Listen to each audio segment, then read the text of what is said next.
Unfortunately, it feels like we can't go a day or at least a week without seeing some sort of censorship of some kind, whether it's the recent fiasco going on with, payment processors blocking the ability to purchase things that are legally purchasable. Or is it your favorite anime that one line of translation just didn't seem to sound right, and then you come to find out, oh, that's because the localizer felt that it was a little too offensive, or it has some sort of Western jargon, some sort of political correctness that was thrown inside there that you just know wasn't said by the Japanese characters.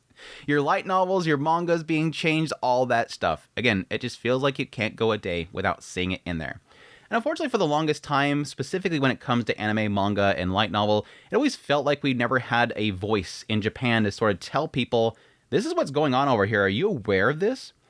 Well, enter Kurishita Zenko, an assemblyman in Japan that has been doing a lot from the perspective of Japan to kind of communicate to the West and find out what is sort of our problem over here, what we're kind of dealing with, and hopefully can kind of help us out.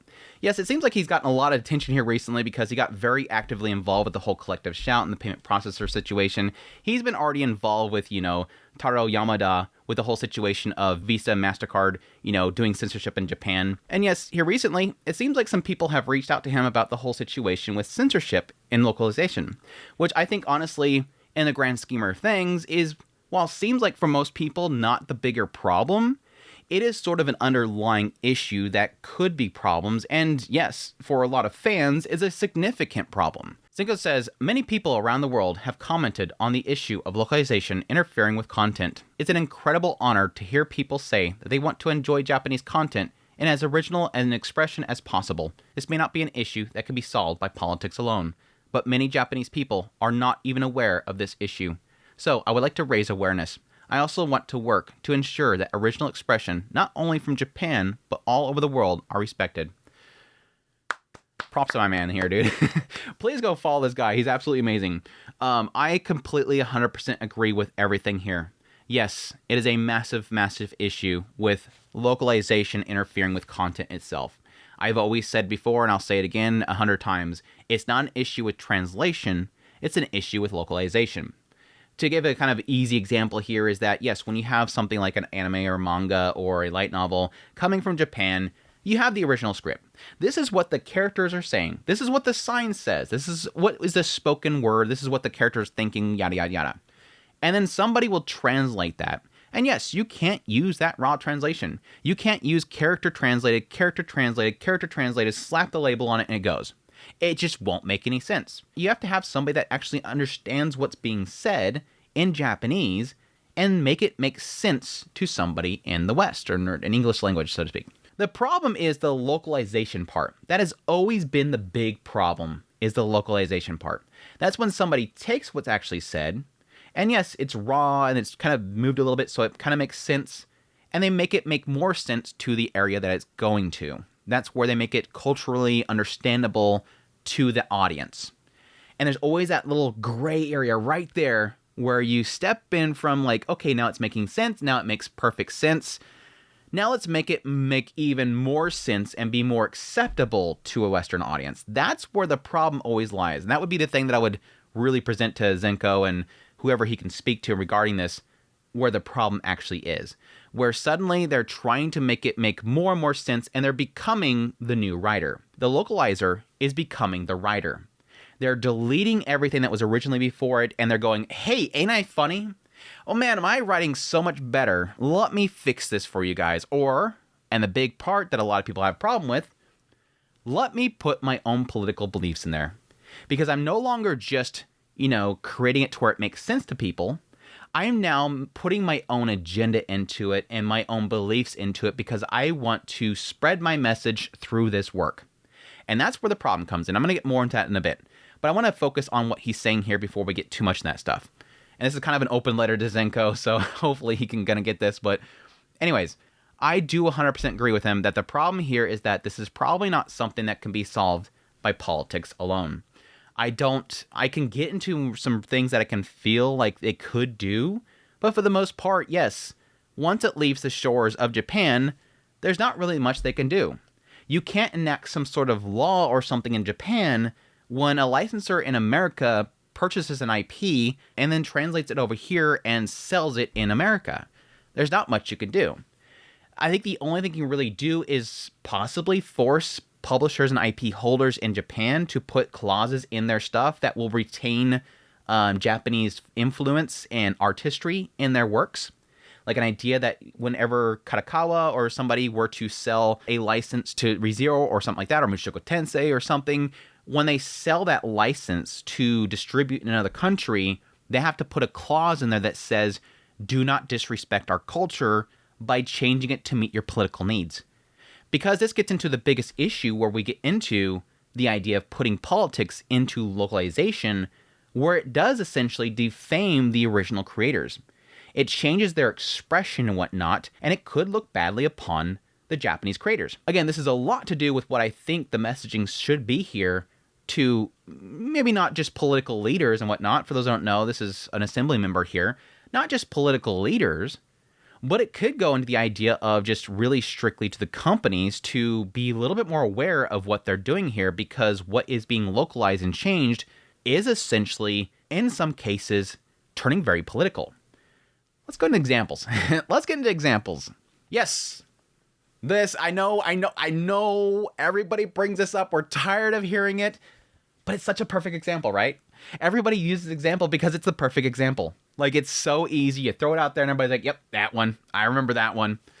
But it's a good example. Yes, for those that don't know, in Miss Kobayashi's Dragon Maid, there was a certain line that was put into the English dub specifically that was just bonkers. Everybody knows Lokoa. Lokoa, the big-chested girl that just kind of goes around and flaunts it all. Like, she is not afraid of showing that off. Yes, in the original subtitles, when Toru questions, why are you suddenly dressed all modestly? You always let him hang out. Why are you suddenly dressed all covered up? Lokoa says, everyone was always saying something to me, so I tried toning down the exposure. How is it? Again, Lokoa doesn't care. Just decide to change it. Whatever. In the English dub, however, the English voiced version of it, it says, oh, those pesky patriarchal societal demands were getting on my nerves, so I changed my clothes. Like, suddenly Lokoa cares. Like, suddenly she cares. But again, the key thing here, and this is the thing to express again to Zenko, the key thing here is the pesky patriarchal societal demands. These are keywords. These are very politically driven keywords here. And again, why I think this is such a perfect example, and why it's a very concerning example, and one that should be brought to the attention of at least the companies that are selling these IPs, is this is where this writer, this localizer, is now putting their own political agendas into the writing hand of the original creator and presenting it to the fans. If somebody does not know how this stuff works, how this anime is translated and presented it to the audience in the West, they will assume that Lokoa is spewing stuff that is very politically driven.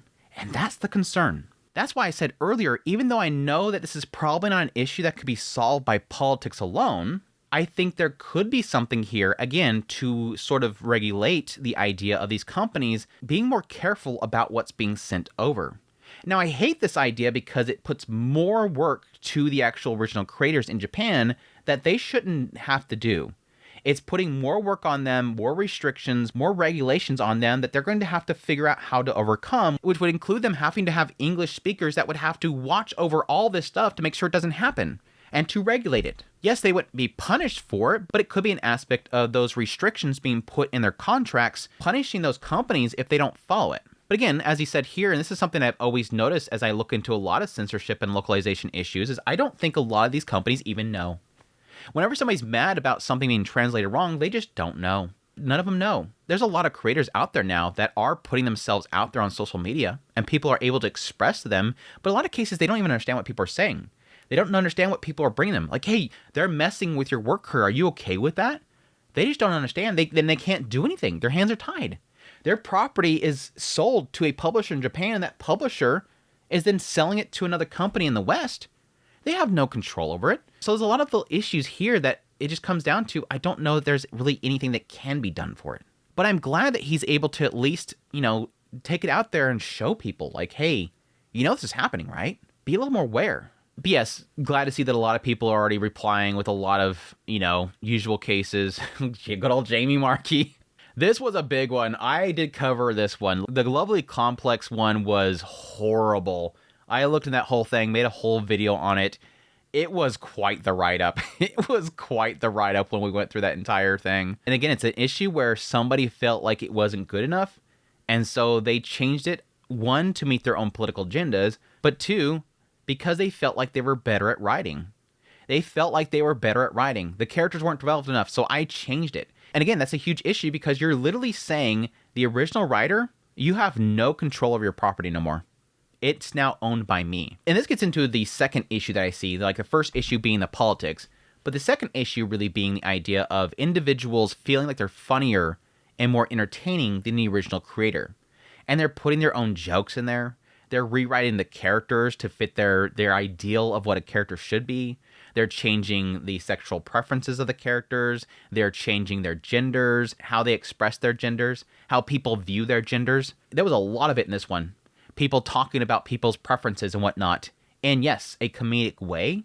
And they found it offensive and they decided to change it. How the characters express themselves and feel about other people's expressions. They didn't like it.